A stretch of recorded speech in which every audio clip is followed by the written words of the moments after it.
Hey everyone. Uh, this video right here is just going to be about my current situation with my family and the unfortunate reality of having to live with toxic people for most of your life. So I'm just going to dive right into it. It's hard to summarize your entire family experience in a single video. So I'll just give like a basic background of what's going on. So I live with my uh, stepdad and mother, and currently right now my stepdad has actually left to go live with his relatives in another state. So currently, right now, is just me, my mother, and my brother. I mainly want to talk about my brother. I'll just refer to him as Demon because I don't want to use his real name. I guess I just refer to him as Demon. So this whole situation revolves really around my mother and Damon. Damon hasn't really done anything with his life. He's my older brother. Uh, Me and him have the same mother. He's 20, 2 years older than me. He's like 25 right now or something. He's 25 right now, and he hasn't done anything with his life. He hasn't gone to college. He's had a few jobs here and there, but he's never followed through with them. He's been to jail multiple times for possession of drugs and um, just acting out in violence, starting fights or whatever. He's just a really bad influence. But my mother, she is really too caring, too soft on him. Even though he has all of this stuff going on with him, she just welcomes him back with open arms. And I don't want to get too deep into it, but basically me and him do not get along either. He has stolen money from me. He's physically assaulted me. It's just a really bad dynamic between me and him. But my mother, she just keeps letting him come around the house. My stepdad actually got a eviction order and a restraining order a very long time ago. But the thing is, my mother just was letting him always come back to the house, and my stepdad would call the cops. Cops would show up, take him away.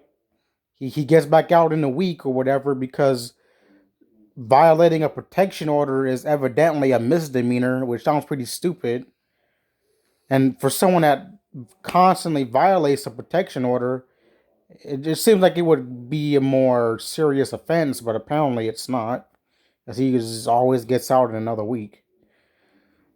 So that's basically the situation right now. My stepdad was tired of it. He's like, you know what? If you want to keep dealing with your problematic son, I'm out of here. So yeah, he's already left, and actually, I'm intending on leaving as well.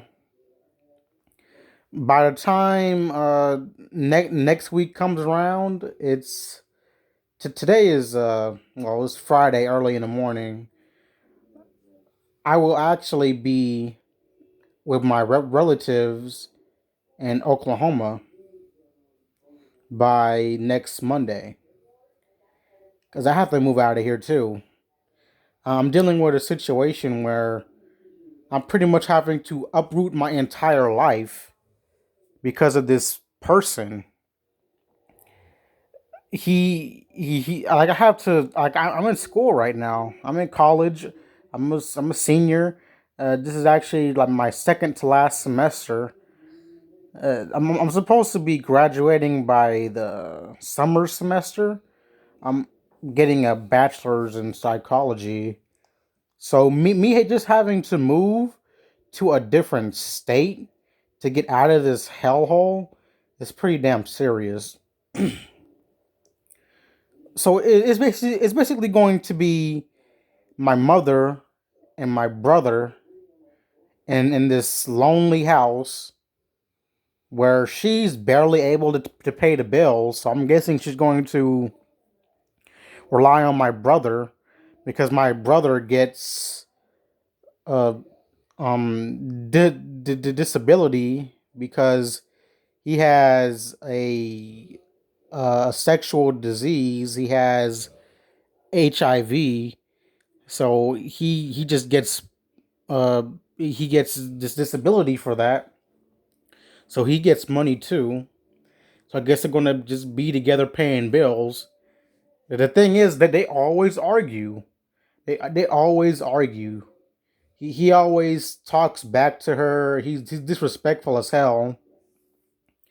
And I'm like, even if he's your son, even if you have some sort of religious perspective on relationships, this person has passed boundaries. He has assaulted your other son. He's assaulted your ex husband because they got divorced, but they were still living together. And he's just a problematic person, and you're still allowing him to just walk all over you. And it's been going on for years now.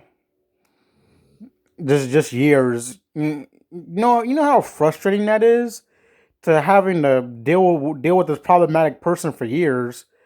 Always having to have the cops over here like every other week.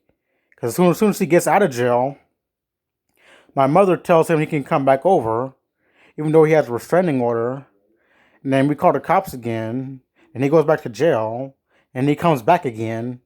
Imagine that going on for years and years.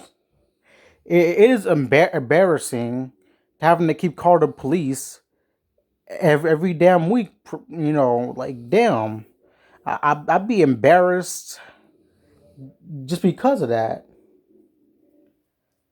So I'm going to center this video on like family relationships and your mental health, man. I never thought that I would actually be going through this. Like I would actually have to uproot my entire life to get some peace and quiet. Like wow. Unfortunately, I'm in a position where I can just leave. Even though it's a hassle to pick up all my stuff and to go to another state. And then I gotta change my address and try to find some work over there. You know, it needs to be done because I can't live here anymore. It's affecting my mental health. I'm about to go insane. Us dealing with this person. Because if a fight breaks out between me and him, I mean, hey, someone's gonna go to jail or something, and I gotta get the heck out of here. I don't want to have no criminal record. I want to be clean and uptight. So yeah, I'm getting out of here. So the main lesson of this video is if you're going through a really terrible situation, if you're living with your parents and they keep just, I mean, physically abusing you, yeah, but also verbally and psychologically abusing you, and you need to get out of there, dude. Maybe if you have some other family member who will take you in, go ahead and do that. Uh, Everyone's situation is different, but really, dude, the best advice I can give you is to find some way to get out. Cause I promise you, you will feel so much better. You'll feel so much relief by living in a place where you can just rest easy at night without having to worry about someone trying to hurt you or something. It's just too much. It affects you, and I think that's probably why I have like other problems. Now, I'll talk about this in another video, but I think that's why I'm basically a quiet person, because I know that if I express my views to someone else, they're just going to get really uh, violent, aggressive, or something, and I don't want to deal with that. I don't like people that talk a lot, especially people that never let you get your point of view in. They always want to be in the right. They always want to express their opinion, but you can't express yours. They always cut you off or something. It's just really annoying. But yeah, that's just